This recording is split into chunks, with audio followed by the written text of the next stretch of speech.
everyone. Woo! How are you doing today? And I'm immediately laggy right when it starts. I think I'm We're okay. going to be talking about Lop Ochō. Lop Ochō. Lop Ochō. Star Wars Visions, Episode 8, the second to last one. We're going to talk about the music and sound. Just because Visions was a few months ago doesn't mean we have to stop talking about it. So Never. Here we are today. Hello, Jonah. Good to see you. Wow, there's a lot of whoos in the chat. That's funny. How it's been a while. It's been a while, guys. We haven't seen each other in a Long while. time. I have missed this so much. Me too. Oh, everything's flying. Okay. So, shall we do our usual? Play some examples, and then Yeah. talk about them. Guess where they're from. Sure. Awesome. Sure. Okay, I'm going to start off with a really hard one. Oh no. Okay. So, I'm always thinking percussively, and I heard this wonderful, wonderful sound that only happens really in one place in the episode, and it's a textural sound, and it's definitely not front and center. It's definitely not main thematic material, but it's notable, at least in my percussive ears. So, curious if y'all picked up on where is the one place in the episode where this sound takes place, and it happens a number of times. I knew you were gonna do that, and now You did. Okay. I had a feeling. I was like, wait, it's gonna bring out. Oh, okay. Again.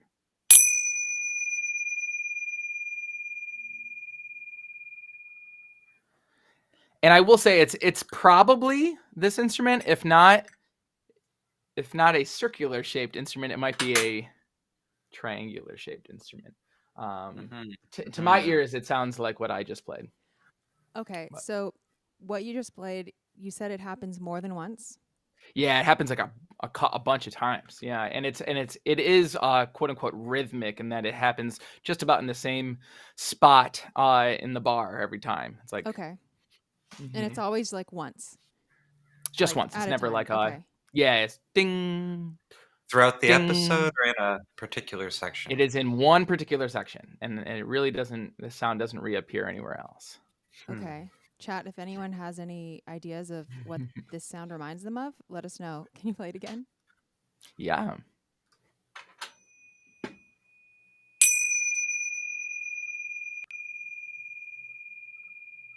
Huh. Okay, follow-up question. Is it also on the, is it definitely part of the music? Oh, yeah. Okay. It's definitely the score. You're saying as opposed to like being a sound that happens, like a sound effect. Yeah, no, it's definitely part of the music. Okay, Jonah so much so that it is on the soundtrack. Yeah. Okay, Jonah has a guess. Jonah says, I feel like this is in Succession Ceremony. What do we think? I agree. I would agree with Jonah. that. You would agree with that? I would say it's sounding feels like a very now. Succession Ceremony lightness and dings, and there's a lot of those kinds of sounds in that section, and a lot of flute. What do you think, Xanthe? Yeah, I think I'll agree with. I'll go with the committee. But is it in Succession Ceremony? I will not allow this planet's fate to be decided by a committee. What is it? What is that committee's quote from? Padme. Phantom Menace, right? Because she says committee so specifically. Yeah, and she has like some interesting accent choice, right? Well, yeah, it's the accent that the handmaids developed together. Right. Very interesting choice. Okay. Anyway, yes, it is Succession Ceremony. And this is when Lop's father is describing, their lineage of having a Jedi sword passed down and passing down the responsibility onto her shoulders. And there's I don't know where exactly. I'm just I've got the Spotify link in front of me, but it definitely happens around like 2 minutes and 22 2 seconds into that track succession Mhm. ceremony. So if anybody wants to go and like hear it right now, You said can- that it happens at the same time every time. Do you mean like at the in beginning the of the bar. bar? Okay. Yeah, it's like 1. I believe it's on beat 2. Let's see here. Let's hear it one more time. So it's like 3, 4, 1, 2. It's right on 2. Okay. So it's like is it like it's bum yeah. ba ba bum bum bum bum. Okay, that's what I thought. That's what I thought. Yeah. Because it's like Yeah. Yes. Yes.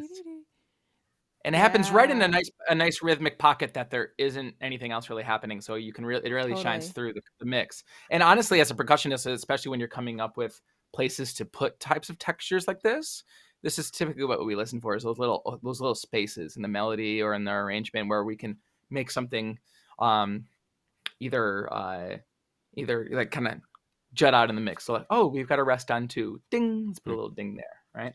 And it's, to me, this is kind of fitting because he's talking about a sword in this moment, and this is a very swordy kind of sound to me, that shing, Oh, Right, yeah, right. yeah. That's interesting. So there's like a subconscious sword samurai, katana sound to it, to my ears.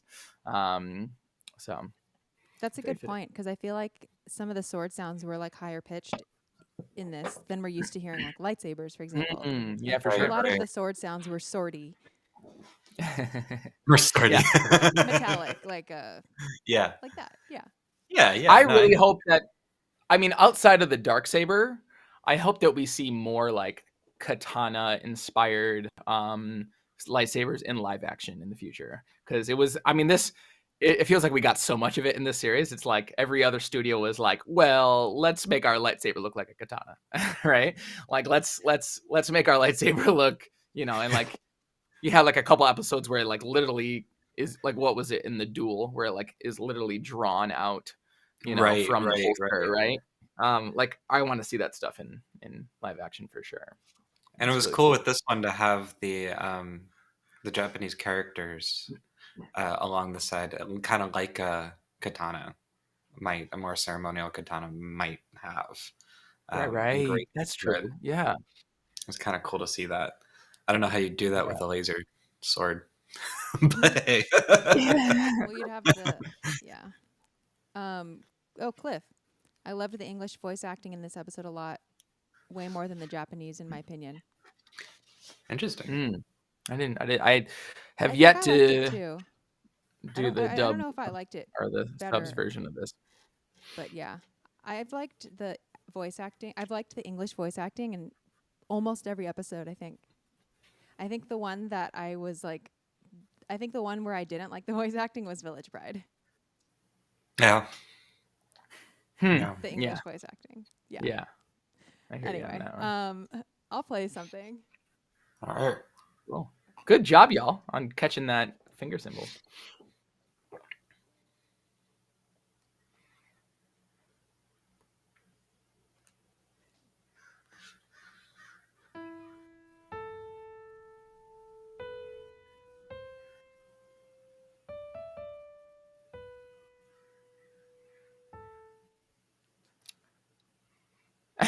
Could you hear that? Was that loud enough? Yes. Okay. Yes. I like how you faked us out by picking up your violin and then playing. I know. Well, there's a violin part from there too that I could have played, but I didn't. Well, okay.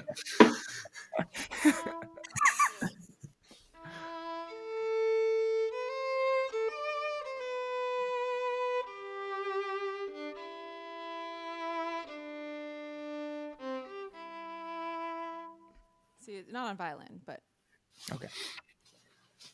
So, Yes. any thoughts, y'all? I know this music. I'm trying to pinpoint where it was. okay.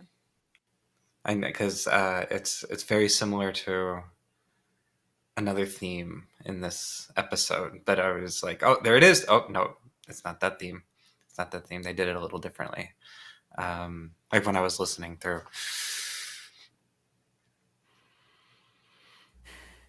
Is this the only? Is it? Does it only appear once? There's a lot of through music in this. I felt like there wasn't a lot of. The theme's definitely like what I played is definitely like repeated a few times. It comes back, right? Yeah, yeah. Nobody in the chat has any ideas.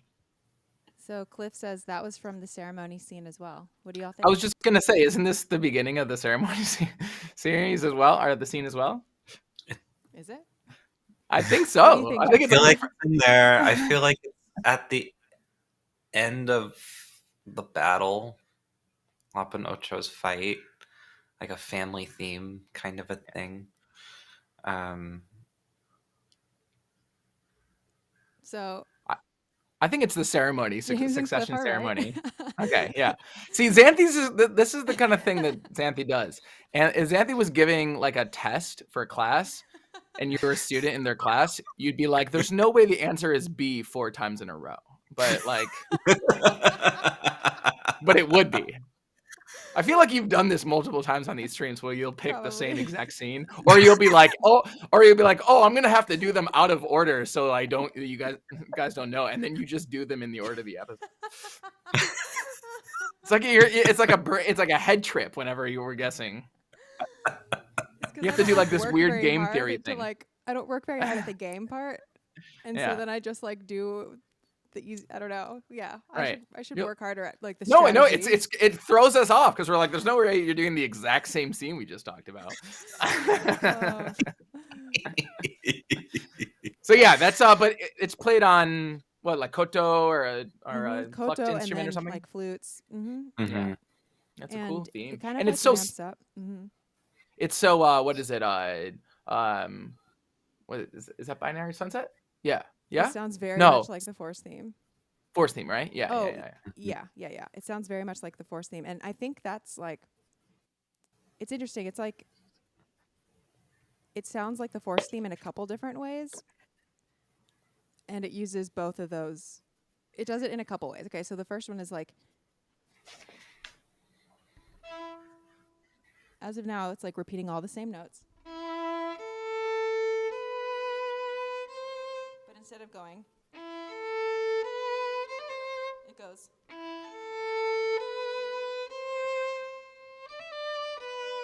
Like it kind of switches up the rhythm and goes to a different place, but it's still like the opening. And then also, you know how then in the part like 3 of the Force theme, it's like it kind of plays with the dotted rhythm or like the triplety rhythm in that, and that's in a later place, like with the flute, where it's like.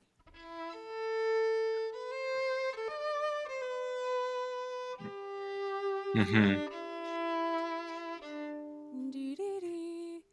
And so it's almost it's reminiscent, but it doesn't like match all of the notes. So Right. Yeah. Force-esque. And sitting there in our collective subconscious that you're just like, this is a Star Wars melody, if not, you know. It's if AI wrote Star Wars. Yeah, there's a couple little themes like that. I guess, well, I don't want to maybe get ahead of ourselves, but there's a couple things throughout this episode that are just like straight up like kind of like it's I think we've talked about this on either your main show or this podcast before, but where it's just like if you had to write music for a Star Wars podcast but you didn't want to get copyright strike. Right. You know, it's like Totally. you know that in there, right? Right. Jonah, are you making fun of us? Of course. Yeah. All right, Justin. Okay, I got a sound for you all. Woo! Oh my goodness, I missed the Justin sounds. Oh, so much. I couldn't get it all, but this is the best I got. Should have got this.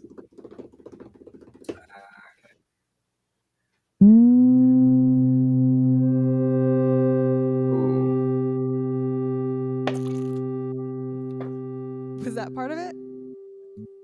Well, I was just about to say. Wait, can you play that again? Was there something else in there? What Anakin? Okay, here it is again.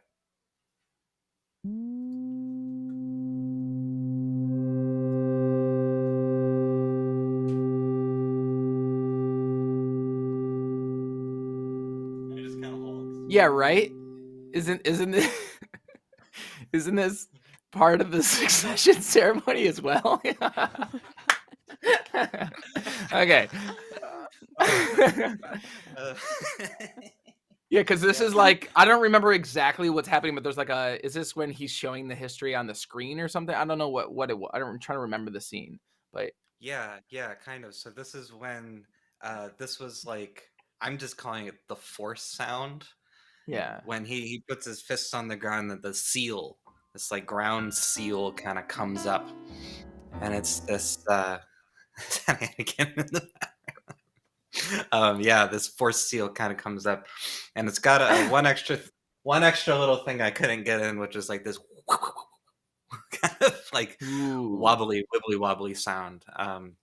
But it's got this little low sub thing in these harmonics. Sorry, Jonah. That's so funny. But it wasn't the music. No, it's really, I was thinking about this sound a lot. I was like, wow, what a cool texture to bring in.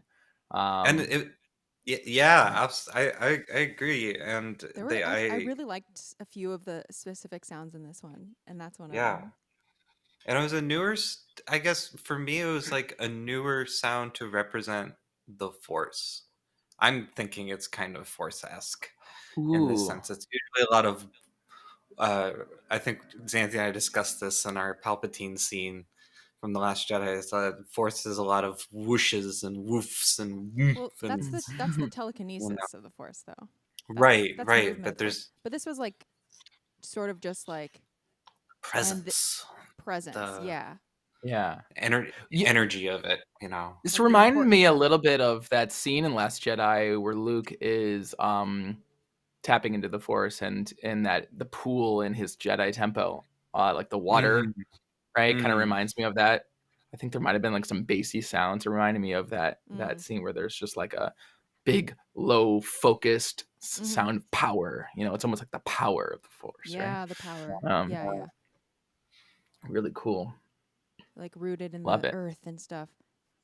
I also think like maybe the sound, like the stylized. I feel like in the battles in this episode, and like in that sound that you're describing, Justin, I feel like it's also part anime inspired. I don't know what you think, because I felt like some of this, especially like some of the sounds that were almost like risers, like I felt like there's a lot of new kind of energy in them that was like part of, I don't know. Well, maybe we'll get to those. But anyway,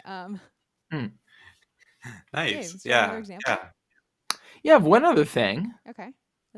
Actually, I have two other things, but one that I'll actually play, and one I kind of want to talk about, which was, I thought there's this one interesting moment, but I'm not going to do that yet, just to vaguely foreshadow. All right, here we go. All right, 1 second. Got it. Okay. I think this is going to be pretty obvious, hypothetically, but I think I wasn't allowed not to do this, I think.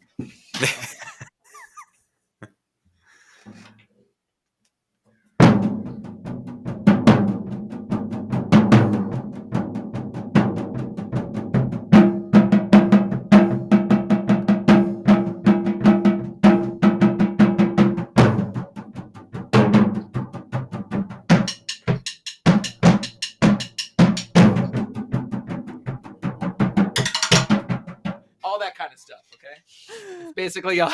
It's basically all that. It's not in that particular order. It's not necessarily that many repeats, but it's just that for like seemingly forever. A good while. Yeah. Totally. Anyone know? Anyone in the Anyone want to hear chat? that again? Another free performance?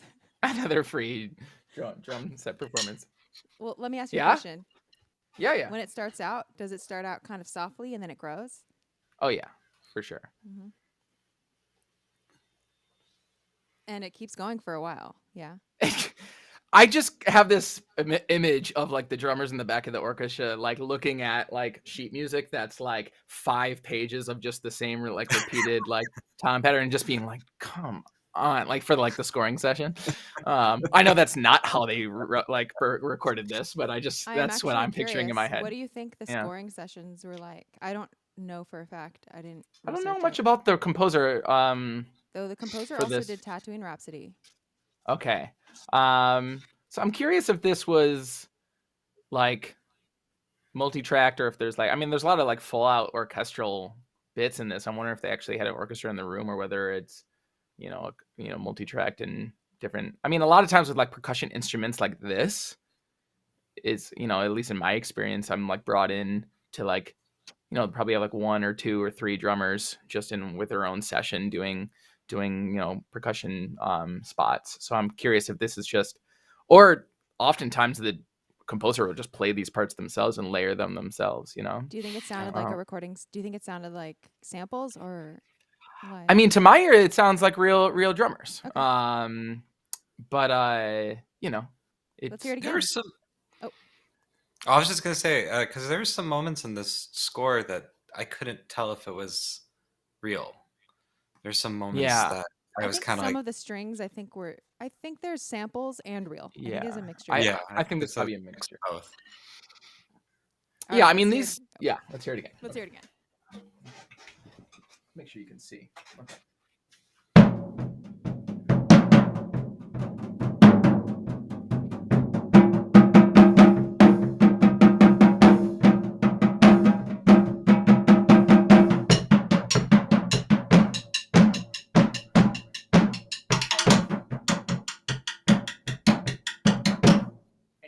Just like all kinds of licks. It's not like a particularly always repeating pattern. There's lots of different little arrangements and clicks and stuff like that.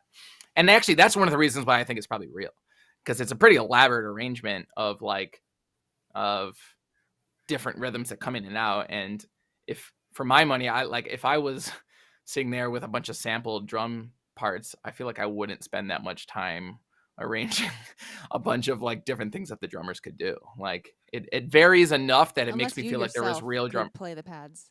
Yeah, sure. Story, but like that's true. If it's being triggered on like a hand sonic or like a a Roland pad or something, I still think it's probably real though. But who knows? You know, I don't know. It's a mysterious new world of fake instruments these days. So, and drums, I'd say drums are some of the ones that are easiest to fake sometimes. Drums and marimbas, like xylophones, it's pretty easy to like make a MIDI marimba sound like a real marimba, because basically what you're doing on a marimba, you have very little control over the sound otherwise other than the placement on the bar, and even then it's not a very big variety. So same thing with drums. You can really make drums sound really basically the same by just going boom, recording that and then having placing it in. So Jonah has a guess. Jonah like half of thoughts. Or should I say like half of thoughts? Yeah. I was just like, because at first I listened to it, and my first thought when watching these things back again is like, okay, I gotta like hear some drums. Sounds like I gotta learn this thing. Like it sounds like okay, and then the drums just kept going. I'm like, oh man, and then they kept going. I'm like, oh man, I can't learn this whole thing. And then so I'm like, no, I just won't. I'll just learn a couple of the different rhythms, because it doesn't stop. Yeah. And it's like, it stops at like 3 minutes and 30 seconds or something like that. It really is like half of it. I mean, it's more than half. It's like the beginning is like one type of drum. I don't know, like the lower pitched one. And I think these are like probably 4 like bars drums or whatever. And then it's like for a while it goes like every 4 bars is like adds something kind of.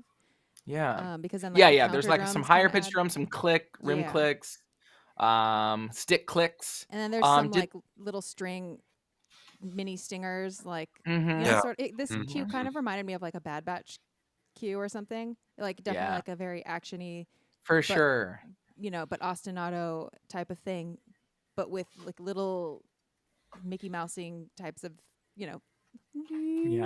like things in the middle. But like Bad Batch, it would have been just Western concert toms, and here we have some traditional Japanese drums. Right. We're hearing.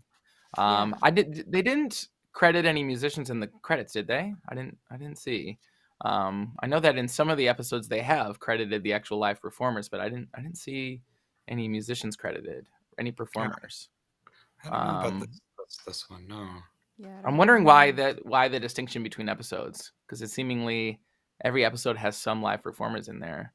So I'm curious at why like one particular episode has musician credits and some of them don't. I wonder what causes that. I don't Maybe know. the I don't know the real contracts with the answer. studios or whatever. Although I do know don't that know. like even on the ones where there are musicians listed, it's like not always all of them. Right. Because I think it probably has to do with the contracting for each Right. like sometimes strings are contracted together, sometimes like different like parts of, you know, the choir sometimes contracted together, and they might be listed as the choir name or they might be listed as I don't know, just the composer. Right. Yeah, depending. Interesting. It's interesting. Hey, Blue Pig. So Jonah, I believe Jonah is right. That's what I would say too. And it is when it's after the succession ceremony, basically. It's when Lop and the father go to confront, or well, rather, the father goes to confront his daughter, and Lop follows after. And so it follows her like running to the speeder, flying with the parasol. She's like trying to intervene and trying to save the day, or trying to talk some sense into her sister and everything. And then, is it my turn? I think you were next. Yeah. I think so.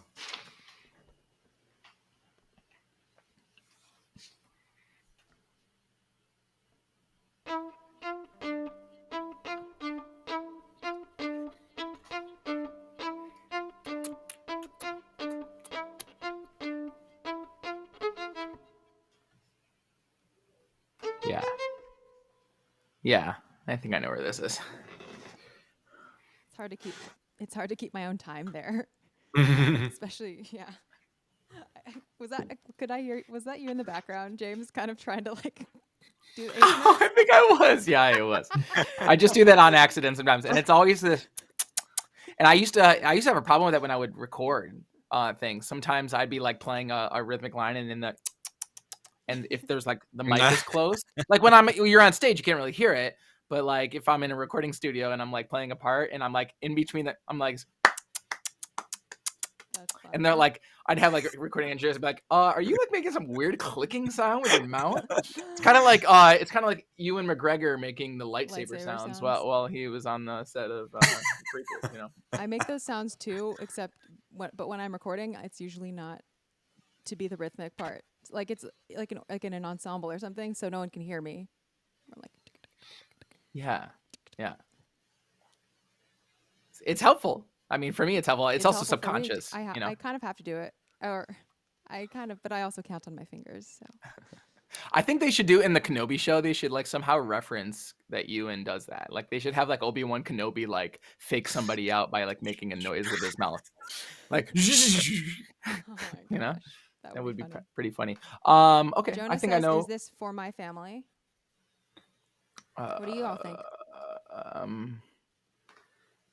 I have to say that I don't know this scene by the I know when in the episode I think it is, but I'm not sure if that's the track name. I could listen to it, but what do you think, Justin? Yeah, isn't it when the father is blown up that in the very beginning when father blew up something and they're arguing? No. Because it sounds like it's for my family, that area. There's also a lot in that track. Okay. Yeah, like, are you sure? The I think he's part right. actually is in a few places, so it's possible. There's a lot of I kind of confused it because I played track, this thing at the end. You're playing from not that spot? Because to me this sounded like those string stabs and like in the 7 years later, and that's like the opening of that whole thing, of that whole scene, which is I think for my family, right? That's the scene, the Empire. Right? Like the very, very opening narration. So not the very opening, but for my family, which is what which is the set. Like that's when it says like 7 years later. Oh, and then yeah. it's okay, and it's Jun. Jun, jun, Yeah. jun. Yeah. No, you're right. You're right, and then it happens again too. Oh, So at the end. Oh, Okay. okay. Oh, because there's for my family, and then there's family at the end. Is that the one you're talking about? no, No. I'm just gonna tell Where you. does it happen at the It end? happens in Thoughts Part 1. Oh. It happens Oh, damn it! Yes. like toward the end of Part 1. It's like do do do do do do do do do do do do do. And then Oh yeah, you're right. This is not the same Yeah. cue. I'm listening Yeah, to but it. the I rhythm, I mean, it might be like similar, but it's it actually is like similar, not but the it's same thing. and then Um. and then Part 1 of it to me ends with the Yeah, that's an Right. interesting little piano part, right? or it's Yeah. I think it's in string. I think it's like everything. It's like a big swell. It's a big crescendo, and it's like when the sisters Oh are yeah, yeah, sort of yeah, yeah. starting to These face like. off, and Mhm. Ocho realizes that Lop has gotten the family sword, and Mm. yeah, we get I that. just listened to that, and Doo-doo. those strings sound super sampled. Yeah. I think the And strings are I think the strings are probably sampled because they sound like so precise in all of these. yeah, Yeah, they sound like yeah, they definitely sound like the Yeah. East and West quantized. strings for sure. Mm. Yeah, but that's interesting. It's I'd say like these string stabs. I think the way you're playing them is more indicative of this spot than the My Family. I think those are more like really quick stabs, right? Mhm. Earlier in the episode, in the For My Family stabs. Yeah. Also Those keep seem in like mind that like since like they were probably done with a sample library in the recording, so me playing them sounds like a little bit flabby, like in a in a. Yeah. Also, for some reason my reverb pedal must be on, which doesn't help. It's like actually very dry here, Mm, and very very short notes. Like I see. you're not hearing any of the like natural violin sounds. Where when you actually play stuff like that, you kind of hear a little bit of a beforehand. Right, that crunch Yeah, Mhm. of that the really sounded bow like for sure. like it sounded like could have been on a synth, and then they changed Yeah, it to a violin patch or something. interesting. Yeah. So anyway, that's what happens. Basically, Ocho says, "What are you talking about? You know I can't turn back now. It's too late." Dee-dee-dee-dee. Yeah. Yeah. It's a good Again, track. picking the same cue that we. What do you got, Justin? You got something from Thoughts that we can talk about? Maybe, possibly. I got to do something on the flute. Oh, A lot of yeah. flute. Okay, A lot I of don't flute remember in where this. this is. I think I know what Yeah, you're about to play, I but we'll do see. you.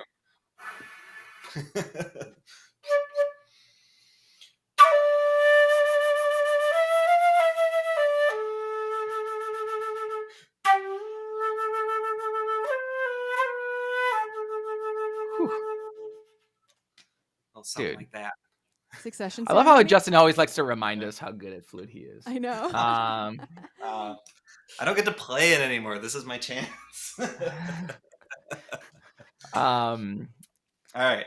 Yeah. When does this happen? It's on Shakuhachi though, right? It's some kind of. I don't know if it was a shakuhachi particularly, because there are a couple different Japanese flutes played in this whole soundtrack, especially in Succession Ceremony, which is this is not from. Oh, damn They've got a it was worth a try. Yeah. Did one I that write almost down sounds when like this a was? piccolo. I did Almost write sounds down like when this was. Well, if it wasn't then was it in Thoughts? It wasn't Thoughts. That's so funny. Oh, it's towards the end, right?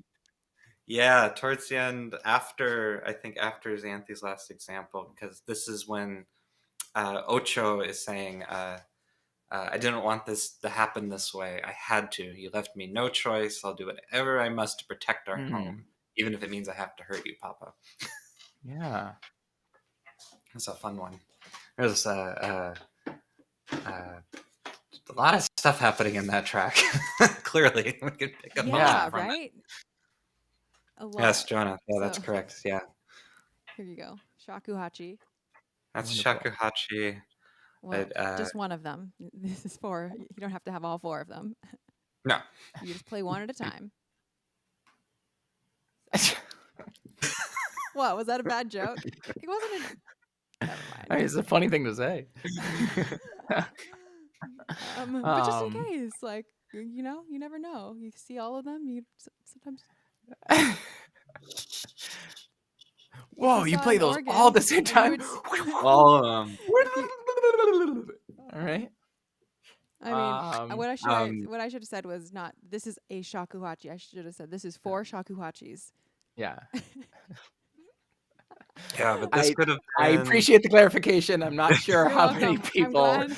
Not sure how many people were confused by that, but yeah, I appreciate it. Jonah, you know what?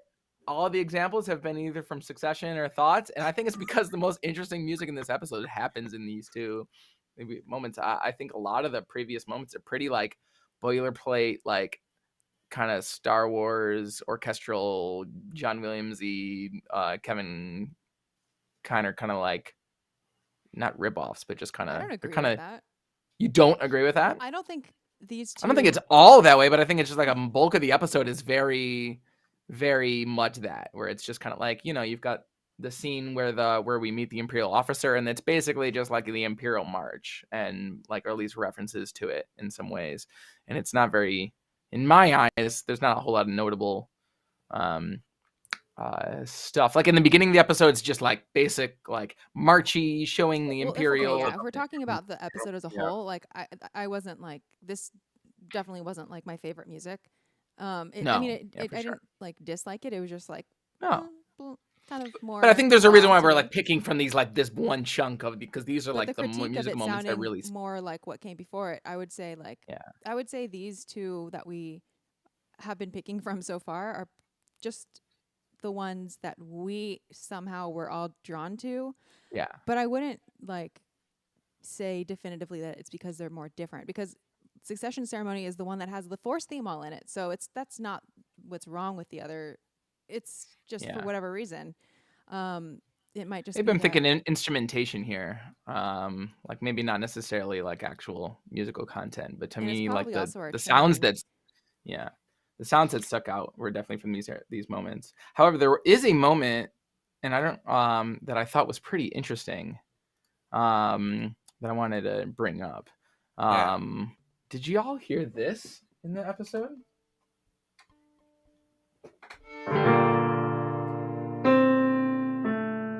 Yeah.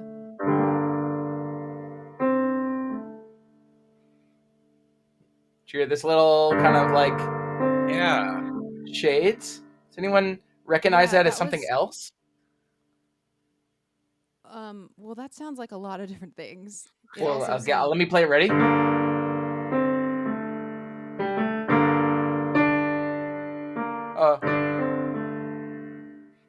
So.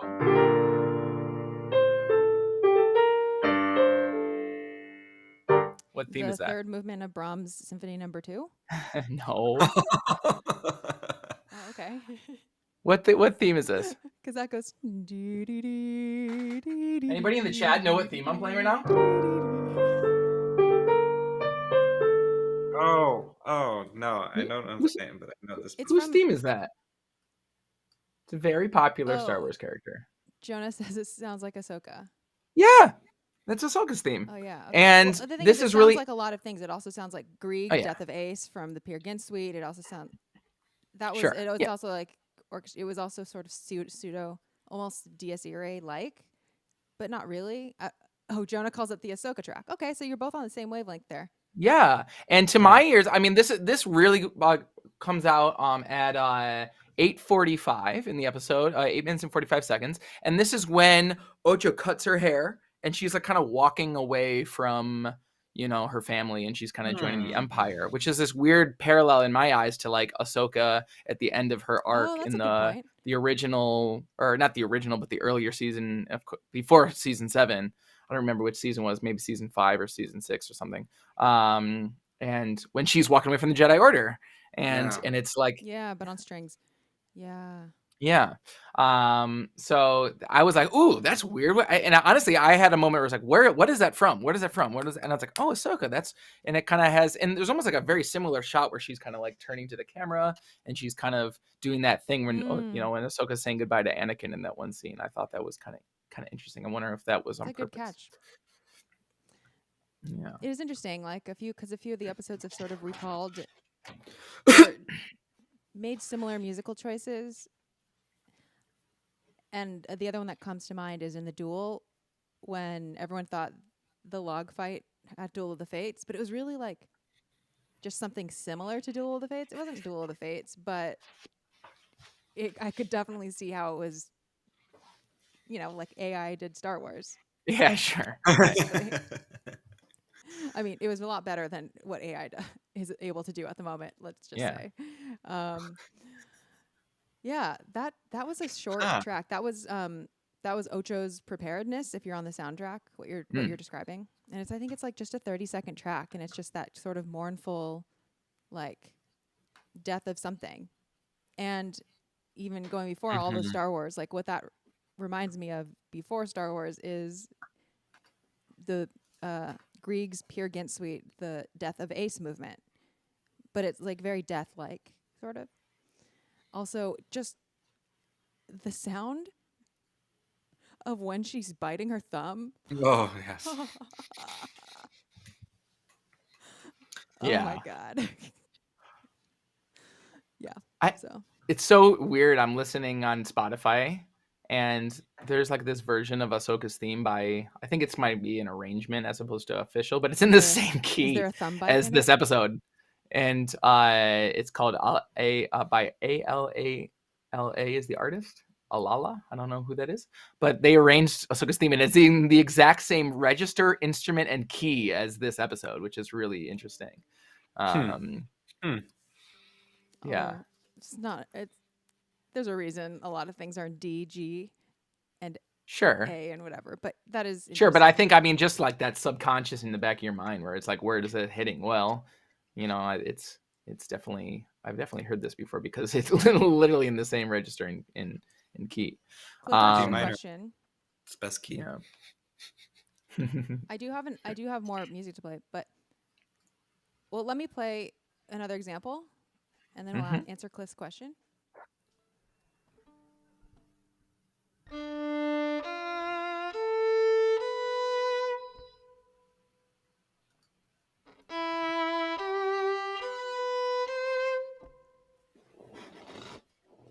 Huh.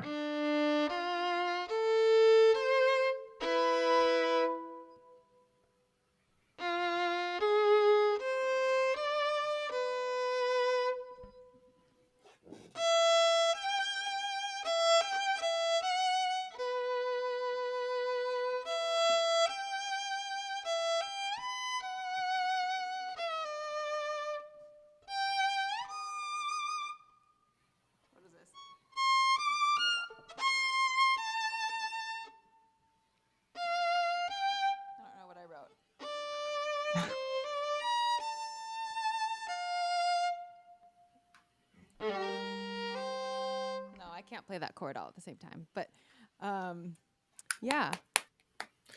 I'm gonna go with Jonah because I have no idea. That's from Thoughts. And I think maybe Cliff 1572 has been asking us a couple of we're gonna get to nice little questions. We're gonna get to Cliff's questions. Yeah. I'm gonna go with Thoughts because I have no idea. What do you think, Justin?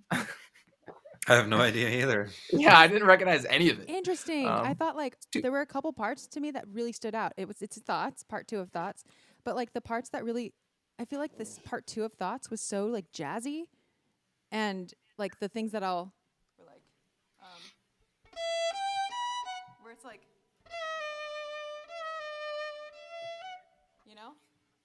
I hear it. Yeah, this is on shakuhachi or some flute or a flute sound. Yeah, I'm listening and now. It totally like ends on a jazz chord with like the choir. It's like no, like such a jazz chord, Cool. I don't know. I think it's because there's big drums going on that I wasn't paying attention. Probably.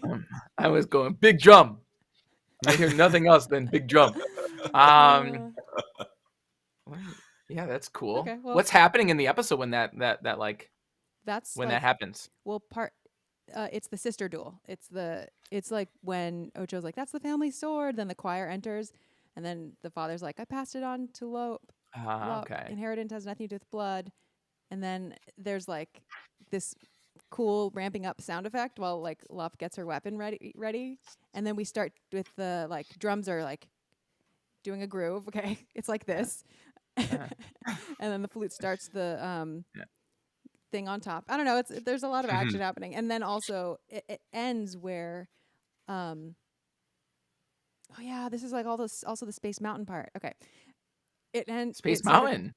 To me, it sort of. What do you mean with, like, musically? Yeah. Or yeah. see, okay. Okay. Wait. I gotta say Ocho, that. Okay. Wait. Ocho strikes okay. the like family hologram portrait down, and then like Lop sees the broken photo. You know what I'm talking about, and it kind of like radio statics, and she gets really sad because it's like their family photo. Right. And then we get the like really like moving like melody. And then there's like this jazzy, like chromatic, like yeah. Justin knows what I'm talking about. Space I know, Mountain. Space Mountain, very Space That's Mountain. so funny. And it's like that jazz chord where it's just like or whatever. And the choir's It's a very cool. like brilliant ending. Anyway, it's very Space Mountain-y, I swear. That's so funny. That's just next level Disney fan where you like I have no idea what the music on Space Mountain sounds like. Oh, okay. Well, we gotta fix this. okay, We're gonna yeah. send this. I guess so. We gotta fix this. I have to say, whenever I don't know if it's not anymore, but whenever it was Hyperspace Mountain, where it was like the Star Wars theme, is easily the best like version of that ride ever. Yes. And I wish that they kept it that way. I remember going on that. I was like, at first I was like skeptical. I was like, come on, Disney, don't just like cash in on your Star Wars thing and just like make this classic ride a Star Wars ride. I mean, I love Star Wars, but like it's classic Space Mountain. But then I rode it and I was like, all right, this is like infinitely better than the old Space Mountain. But I think they went back, right? It's back to regular Space Mountain now. They seasonally switch it off, and I am strongly in favor of it switching and not staying either one all the time. I think that the base level Space Mountain. I think the base level Space Mountain is still important to keep. And also, okay, Jonah said, "Was it me or did the Empire sound like Giacchino's Imperial Suite?" Which is funny because Space Mountain was actually written by Giacchino, too. The Space Mountain ride, yeah. Yeah. Really? Yeah. There's the current, how long ago? I don't know, 10 years. Yeah, the current version, because Space Mountain used to have a very different soundtrack. Yeah, and then really? It had like a surf rock thing? The one that I'm most familiar with, and you probably are, and like people, we probably all know the Giacchino version. So yeah, that's cool. I love being included in this crazy clan of people that know the Space Mountain music. I'm not part of this group, by the way. You're like, oh, we all know the Space Mountain. Obviously, music. it sounds like the part of. Obviously, all of us know the Space Mountain end music. Of Space Mountain. It's like as you're done with the journey, Justin, you know exactly what I'm talking about. Like, right? Yeah. It's like then finally you're about to come. You know, your spaceship sort of comes to a close. Like that final like, whew, and then you slow down, and it's like the music. It's like all a rush, and then there's that like post. Anyway, okay, so let's get to Cliff's question. Speaking of music, which episodes are your favorite based on the music? Oof. Okay, I'll say, instead of saying what episode is my favorite based on the music, I'll just tell you like what's my favorite music. I think that's probably let's interpret the question, because it's funny about it because I actually really don't like the episode that much. But Village Bride to me has my favorite track on everything. Okay. Is my favorite. I love that like haunting vocal thing. Like I love that song so much. But I don't really like that episode very much. But I think I love that song like so much more than like all the music in the whole, honestly, in the whole series. Interesting. That's like probably my favorite track. And the funny thing is, the last episode features heavily an instrument that I very much love and adore. Don't tell us your opinion yet. No, I won't tell you your opinion, but I'm just saying it's funny that I would pick this when there's like the last episode is like right up my alley. So, yeah, I would agree with that. Village Bride has such a good soundtrack, but for me, it would be Village Bride. I still have such a love for Tatooine Rhapsody and all that music. yeah. Just the music alone, I think, is a lot of fun. And then, honestly, just because of how ridiculous it is, the Twins soundtrack. Because it's just so over the top and wall to wall action music. It's just it's a lot of fun to listen to. My favorite music, again, not episodes, necessarily, are Toby or T0B. You know what I mean. Akakiri. Okay. And I know I'm cheating. This is too many. And maybe the Elder. Yeah. Cheating. Come on, Xanthe. It's not fair. You're cheating. Too many. I'm trying to I remember also the Elder. We talked about it, but I Tatooine can't Rhapsody remember. was one of my very, very favorite episodes. But if it were like just the musical, like for me, the music is part of the story, so I wouldn't say it's like my favorite music alone. That one is like dependent on this. Yeah, you know what I mean. Yeah. The music's part of the story. Village Bride, I respect y'all's opinion, and I am not. It's hard for me to like the music of something that I didn't like the episode of. Sure, yeah. But interestingly, Lop Ochō, I liked the episode, and the music I was lukewarm about. But it's weird. It's like part of the reason why I like The Village Bride is, or like I don't like and I wasn't a huge fan, is that the music seems so disparate to me. Like it felt like it's in some ways didn't fit, and maybe that's why I'm able to separate it from the episodes, because it's like this song almost doesn't feel like it even connects to the episode already to me, so I'm able to like take it away and be like, I really like this song, Yeah. Because it already is such a misfit. Cliff says, I mean, that's harsh criticism. But Last Jedi? Are you talking just like The Last Jedi? Or are you thinking of Ninth Jedi from this? I wonder. Or maybe one of the track names is called Last Jedi or something. I don't remember. Huh. Maybe. Okay. Actually, I think that might be one of the track names. I'm not sure. The Village Bride theme and Lop Ochō ceremony theme. Nice. So you appreciate the succession ceremony. Yeah. Yeah, cool. That we got to today. What was interesting about this episode's music is that it was all, I mean, it was a really good score, but did anyone else feel like watching the episode, it was so low in the mix? Sure. Yeah. That it was more the dialogue cut a lot more, though, for sure, I'd say. Like I felt like going back and listening to the soundtrack just alone. And I mean, I know this is normal for a lot of things where you're like, oh, I didn't hear that in the episode. Oh, I didn't notice the strings were doing this stuff. But I felt like I didn't hear any of this while watching the show, like the actual episode. It was except for maybe some big key theme moments, but everything was even in this succession ceremony, it was all very like low to everything else. Anyone else find that? I hear that for sure. Yeah, I think things seemed a little bit not muddy, like it wasn't mudded, but muddled by everything that was going on in the dialogue. And for sure, I think you got, like, I had to go listen to the Spotify for that Tom part and some of those things because they kind of got buried underneath everything else, I think the dialogue was probably just, I think the way that a lot of the music was written was also maybe loopable, or like, I don't know. Doesn't it kind of sound like it was written to be in the background? Sure. A lot of it. Yeah. Like especially that drum, especially Thoughts. Yeah. Where like it didn't necessarily matter exactly where in the track certain things lined up. There were like certain marking points for sure, but it didn't necessarily matter if you were like on layer 2 or like layer 3 on certain parts. Yeah. Yeah, I feel that for sure.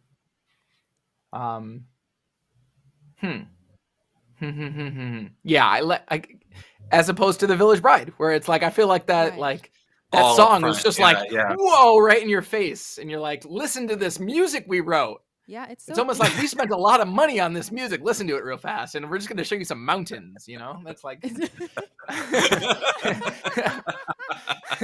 That's accurate.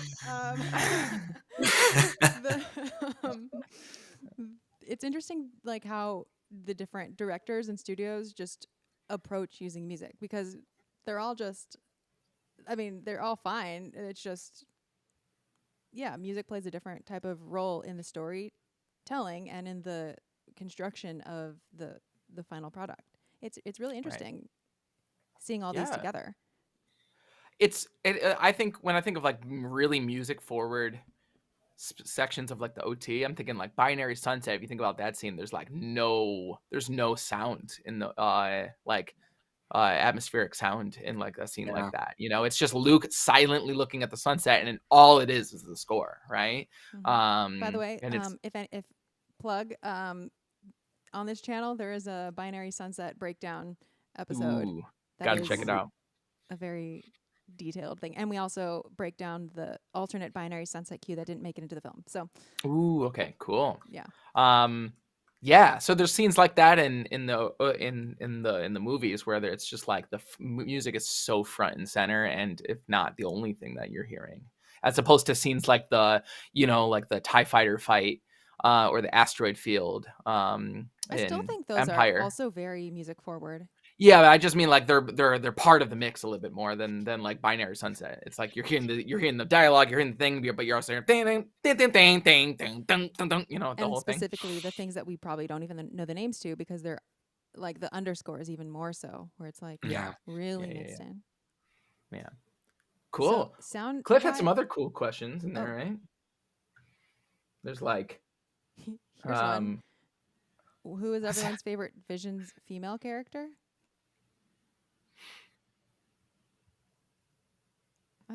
I haven't really thought about it. I don't think I have one. I don't know.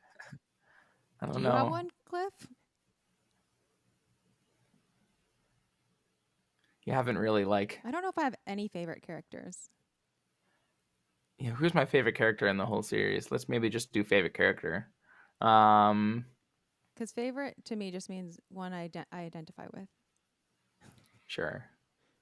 I would say that Tatooine Rhapsody. Boy. The former Jedi. Former Jedi. Former Padawan. Former Padawan. Rocker. Turned Padawan. There was a classical percussionist. His name is escaping me. That like famously quit a really good symphony job to go be in a rock band. And that's what this Jedi reminds me. Used to be a Jedi and now plays rock music. Right. Because the symphony was hunted down. Because the symphony execute Order 66. Yeah. Remove all their grant funding.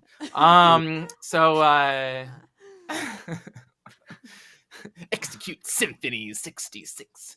I don't know. I guess, I mean, just to answer your question, Cliff, maybe if I had to pick a favorite,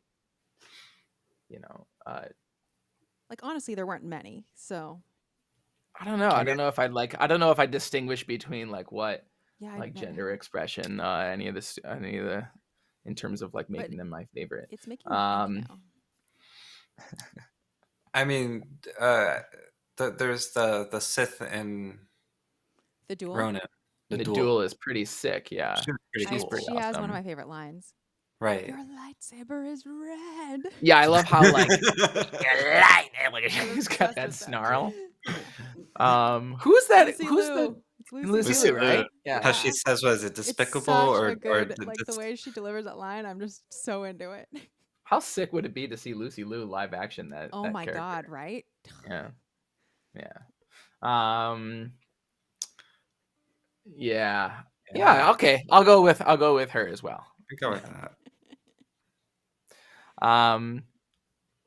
And then did we miss another question? There was another. What are our favorite Vision's lightsabers? Oh, Cliff, you got some. I was gonna say the Ronin Ronin Sith lightsaber umbrella Yeah, Oh, lightsaber umbrella. the of doom. flying. Yeah. Spinning. And I would go with Ronin's. Oh, where'd you go? Well, I guess that's what Xanthe thinks of my opinion. God. Yeah, I like Ronin's lightsaber in that same episode, the one where he draws it out and you get that amazing scene of him going zero. And maybe that's just like bias because that's like the first time in this season we saw that kind of like katana shaped one that fit, maybe because there's so many other cool lightsabers that maybe if I saw those first I might like them, but in some ways they're pretty similar just because they're all kind of based on that katana shape. But for me, when I first saw that in the beginning of the season, I was like, yeah, let's go, you know. I would add the How do you plan on lightsaber from reading the Lop Ronin book? Ochō. Oh yeah. Do I plan on it? I mean, yes.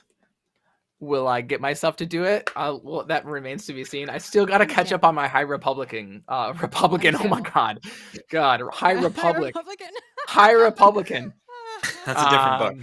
That's a very different book.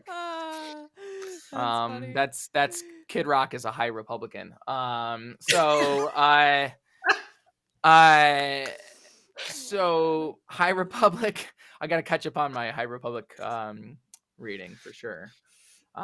Before I do anything. Okay. So I'm not letting myself read anything else before I finish all the High Republic books. Well, let me know when you're done with that so we can talk about it. Let's do it. And I don't know if y'all see I'm sure Xanthe you didn't because you avoid them like the plague, but there was this trailer that was released for a new High Republic video game that looks absolutely insane. I heard about it because it's all controversial and everything. Yeah. I mean, to me, it's just awesome. It looks amazing. It's controversial because not of the content, but because of the creators. It's a whole thing. Oh, really? Okay. I'm not up to speed. Yeah. The Old Republic. I basically tweeted last night, like, can someone catch me up on the Star Wars Eclipse thing with like pure facts without like a few. So I got some facts about it, but okay, cool. Anyway, but yeah, okay. So I don't know. We were talking about the old. Jonas is the old Republican. Oh my gosh, how did we get on that subject? Sorry, that was okay. my. Well, my what fault. I was going to say was, just in the Ronin book, they talk about that lightsaber that you like, so and why it is like that. But Bill says I dig the Margrave saber, and I wasn't thinking about that, but now that you mention it, that one that changes based on that's intriguing to me. That's a temporary one. Although I think I have to go does the Margrave in the Ninth Jedi. You know, like the clear saber. Oh yeah, I'm really sad I wasn't available for that stream. I really love that episode so much. Yeah, I should go back and watch that. I thought that was such a cool episode. What about you, Justin? Oh, is that your answer to the katana saber? It was the parasol, umbrellas. That's right. The umbrella, and I would probably add Lop Ochō's lightsaber, the one in that, because I thought the handle was really cool, and I loved the characters along the side of it. I thought that was really cool. Wait, is there a lightsaber in Toby? Yeah, he pulls it out of his chest, doesn't he, or something like that? I loved that. That episode was so fun. The crystal was inside all along. That's another Disneyland episode. Yeah. So anyway, okay. I think, was there anything else that you all wanted to talk about? Oh, there was a Imperial alarm, and it was the like the original one. It was like the. Well, it was like the. Well, was it like more like the first Death Star? It was one of the Death. It was like sounded like one of the Death Star ones, and it accompanied that like image of. It looked like a power plant with like glowing eyes, like almost like an AT-AT, but not. I thought that was cool and pretty scary. What was that thing? A power plant? It was like, Yeah, I thought that was like an industrial plant for the Empire's like the thing that they were revamping doing of on the the planet. Yeah, or the thing something, that whatever they it were doing was. on the planet. Yeah, I thought Was this episode was kind of cool with the Ocho's viewpoint in a weird way. You don't get a whole lot of that I sometimes. really This, wanted to know more. That's what I really yeah, wanted to know more. how to he me, was saying, yeah. yeah. Go for it, Justin. Sorry. Oh no, I was just no, you're good. I was just saying, just how she was saying, like, they provide us protection, they provide us industrialization, they're helping us, and Yeah. just not kind of, and then how she says, father's been blinded by his own idealism, but she's kind of been blinded herself by her For own sure. idealism. So it was kind of another interesting take on the other side here, because we're always like, Yeah, for me, this episode is definitely one of the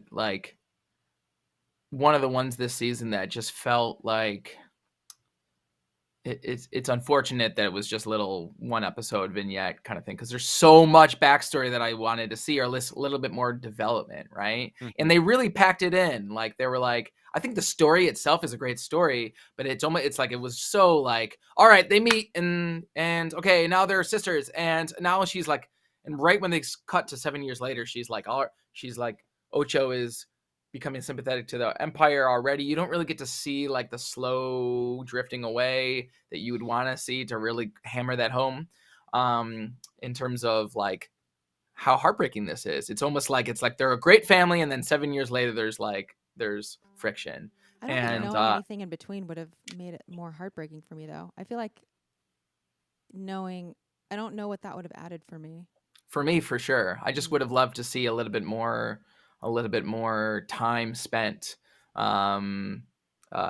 between the sisters and the family, because otherwise it felt like it was very much like this happens, and it was, to me. But that doesn't mean I didn't like it. I mean, I really like seeing this type of story where you've got like an actual family split up in this way, and also sisters split up in this way. I thought was like a really interesting take on the whole, like, because with Anakin, it's like you kind of get that with him and Obi-Wan in terms of like quote unquote brothers, but they're not necessarily like, they're not. There's also like a power dynamic, but this is just like two like close peer sisters that are being kind of split up by the Empire and the dark side, and I thought that was an interesting take. You also get to see Ocho does a Darth Vader in Rebels at the Sith Temple move, standing on a TIE fighter,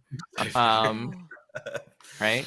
It just reminded me of that, like, hilarious. It's not hilarious, it's awesome, but it's like just so obnoxious when Darth Vader like rides in Rebels on that, like, standing on his TIE fighter. You just gotta. I want to see the scene right before that happens, where Darth Vader like gets out of his cockpit to like, he's like, well, to prepare for that move. He's like, okay, all right, I'm gonna make an entrance here. So what that reminds me of? It reminds me of like Team Rocket, like in Pokemon. Yeah. I feel like Ocho looks like she's about to join Team Rocket. She looks so much like Jessie from Jessie and James. Just the balloon or the hot air balloon flies away. That's so, yes, she looks so much like Jessie from. That's so funny, and because she's wearing like the Imperial white garb, it's the same outfit. Yeah, it's really funny. That's I knew there was something that reminded me of, and I didn't. Yeah, of course.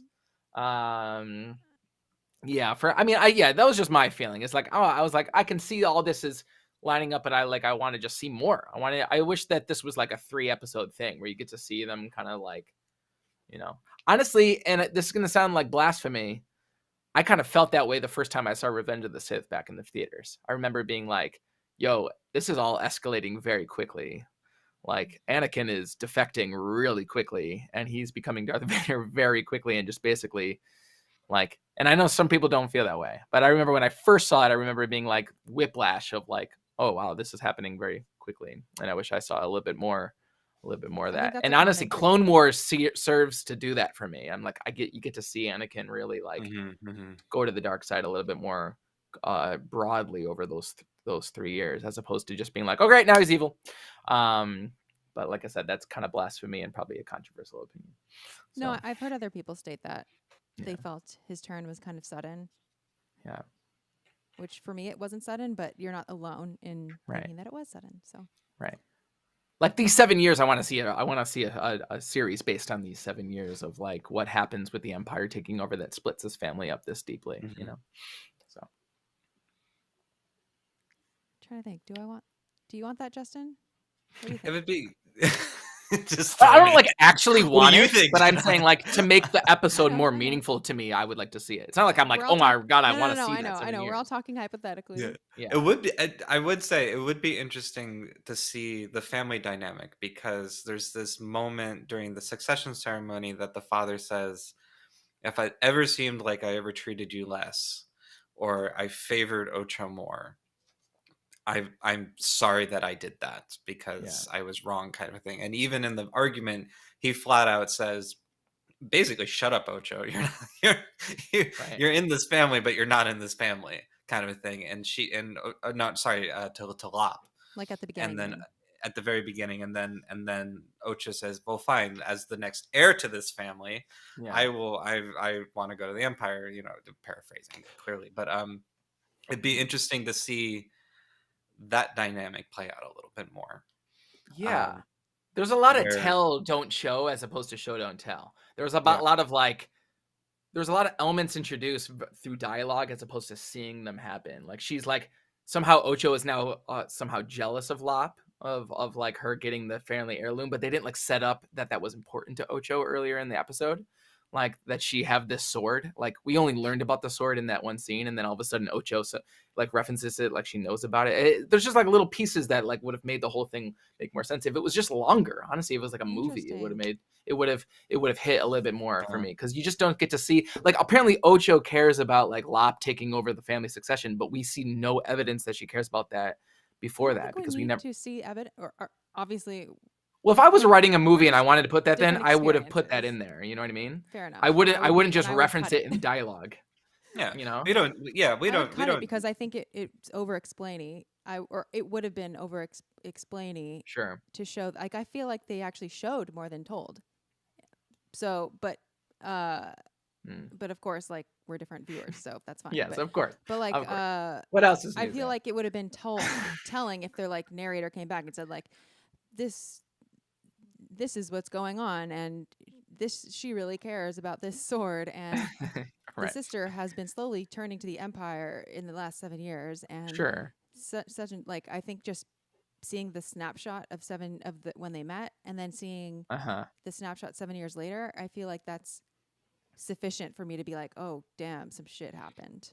Yeah. And I guess it's intellectually there. I hear it, but I just want to I want to see the looks in their faces. Like I want to see those scenes that make me emotionally more invested. I wasn't emotionally affected as much as I was like, I know like intellectually that's how they're feeling, but I didn't really see it ahead of time. So I wasn't able to like then feel that way. But yeah, this is all just like, what are we even talking about at that point? yeah, You know, it's just plus it's I'm a little projecting vignette of my vision own episode. experience You know? onto it, Yeah. where I'm just thinking about like my family and how I Yeah, sure.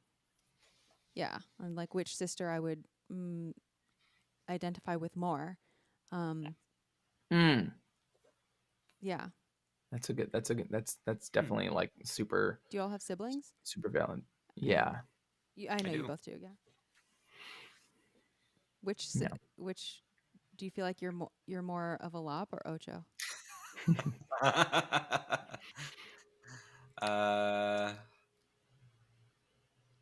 I'm more of a Lop kind of a thing, but I don't know if my sister would be an Ocho at the same time. I think we're It's both interesting. I'm trying to think of what I think I'm. Like in terms of your in your dynamic or whatever. I don't really have a very I don't have a contentious relationship with my sister at all.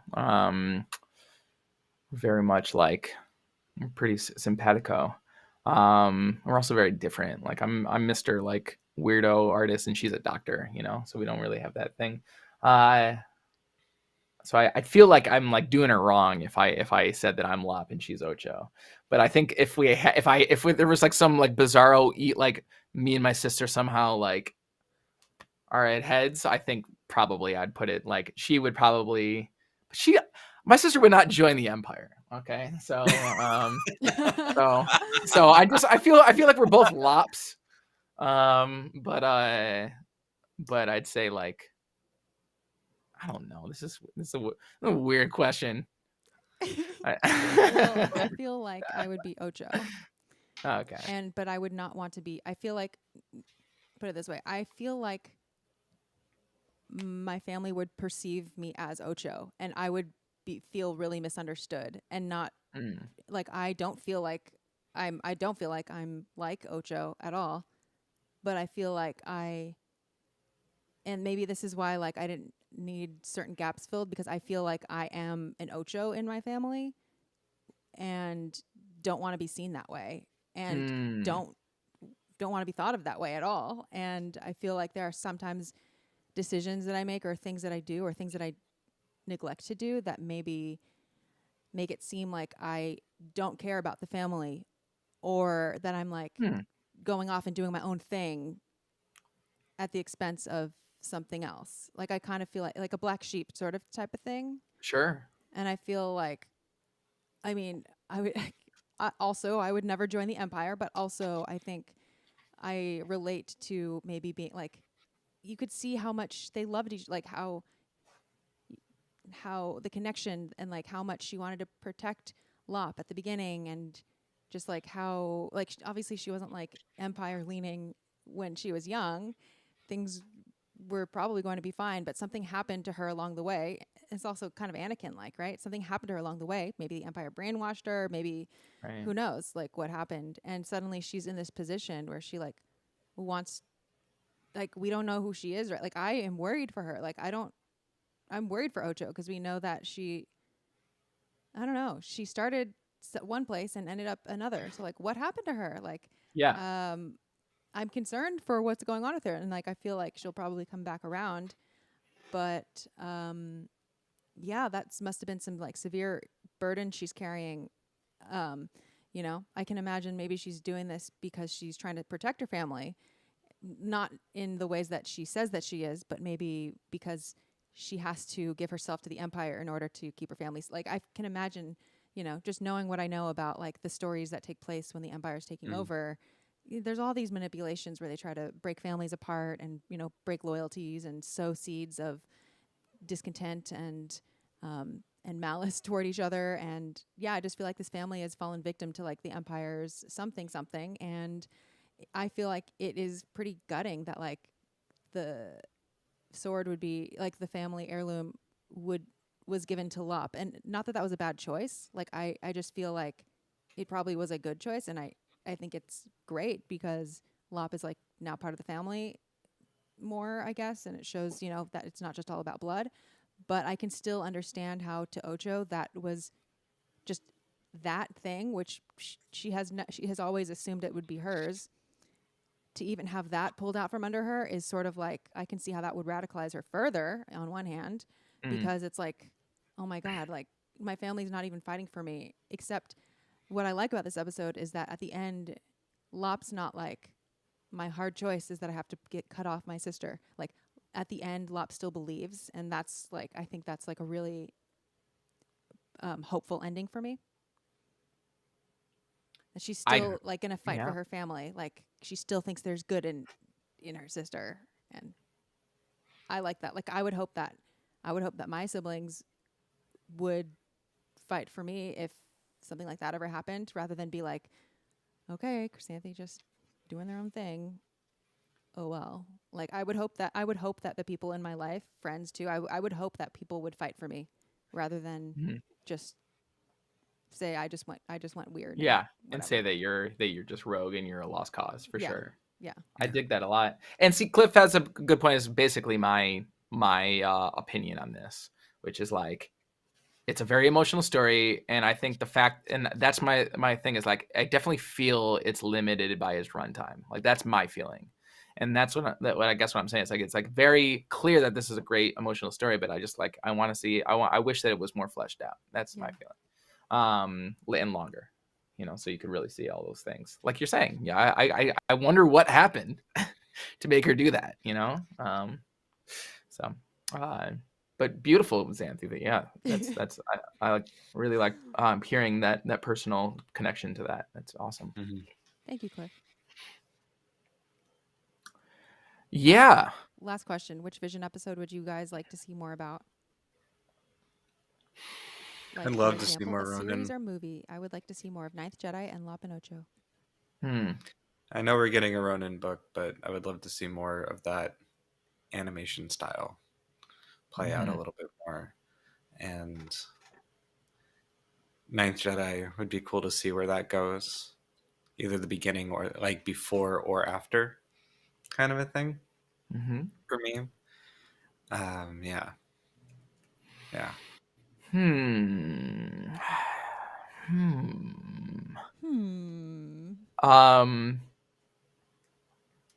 Yeah, what I want to see more. I think it's like, yeah, I think the aesthetically, the duel. I agree with Justin.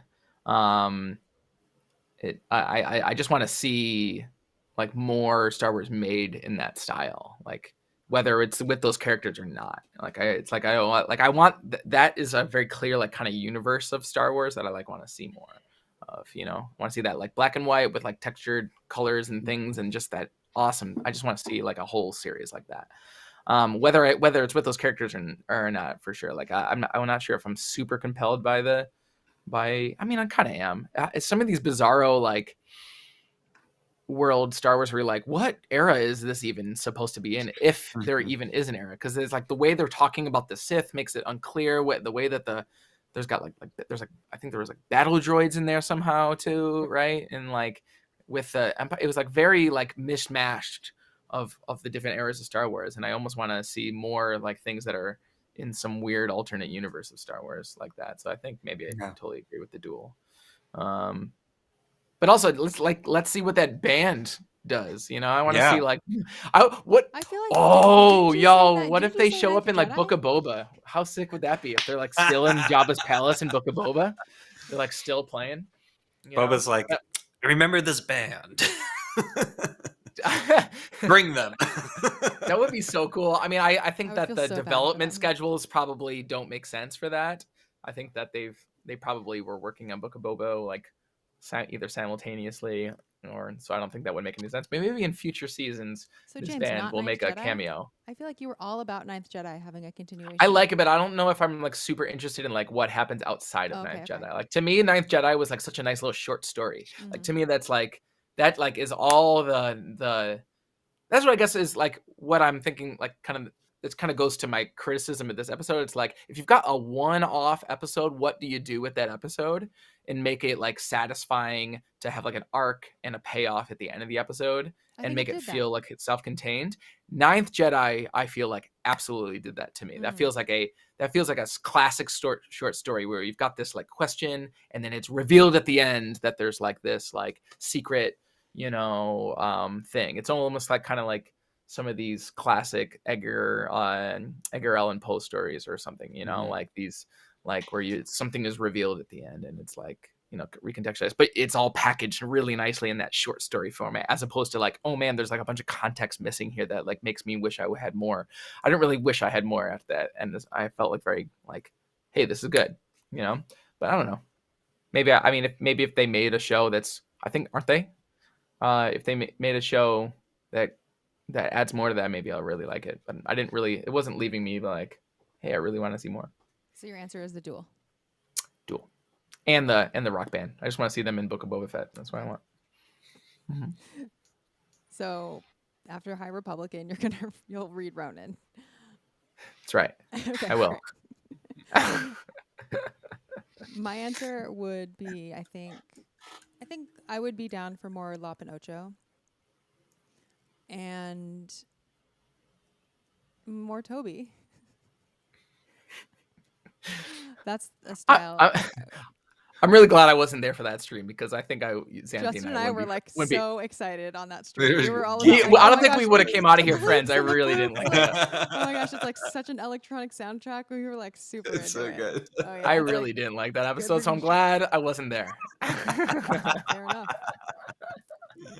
I mean, that one I think had like some of the best music and sound design, and so that was a pretty sound design heavy stream that we did. Yeah, so that's I think the thing with Toby is that it would make a good, like, I think that would make a good show, and of course it was modeled after something that already has been a good show, like a long-standing show. So I feel like Toby is sort of the type of show where you could have things happen and it not be super much a series arc. Like that would be a good contender for like a fun show, like just a, I don't know, like one of those shows where Toby goes like on an adventure, but where it wouldn't feel as unsatisfying in the way that some shows can feel unsatisfying when it's like just another adventure this week, where you just come back, reset back to usual. I feel like if you wanted to do a show that way, Toby would be like a good format, or like a good character for that, because so much of Toby's experience is about like experiencing like the child, like sort of like his childlike nature of like just experiencing very basic things in the world that we take for granted. That's cool. That's true.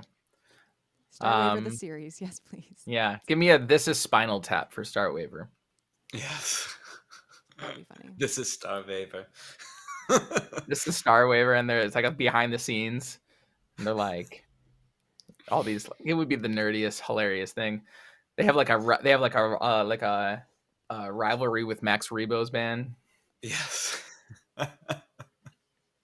I feel bad for all of them. I would not, as a musician, I would hope to not get a contract at Jabba's Planet. I hear the working conditions are not great. But these amps go to 12 parsecs. I couldn't help it. That's good. That's good. Classic. But what is a parsec, really? Anyways. We only have one more stream left for the final episode. I'm flying next Saturday, so we'll have to push that somewhere. We'll figure it out. Yeah, we can't have this last one without you, James. We've been looking forward to this since. All right, we'll figure it out. We'll figure it out. Yeah. Okay. Well, thanks everyone. I hope you are having a good December and all that. I don't know. I don't really do holidays, but if you do, I hope you're having a good one. Yeah. Please have a good New Year's, everybody. And minimizing any pain that it might inflict. So, yay! Let's end with a tune. Let's do her out.